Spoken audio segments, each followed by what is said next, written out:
بسم اللہ الرحمن الرحیم۔ اللہ تبارک و تعالی نے حضرت انسان کو بیکار پیدا نہیں فرمایا، بلکہ کسی چیز کو بھی اللہ تعالیٰ نے بیکار پیدا نہیں فرمایا۔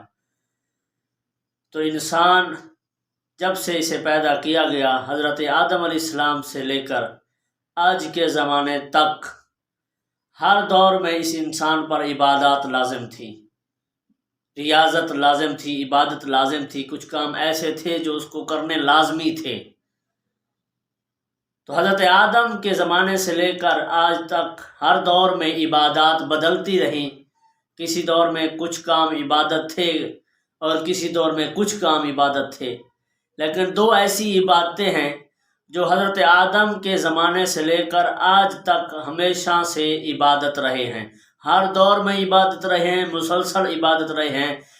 ایک وہ اللہ کے ساتھ ایمان لے آنا ہے، یہ ہر دور میں عبادت تھا، ہر دور میں اللہ تعالیٰ کی ذات پر ایمان لے آنا لازم تھا۔ اور دوسری عبادت جو ہر دور میں لازم تھی وہ ہے نکاح، کہ نکاح کرنا بھی ہر دور میں لازمی تھا۔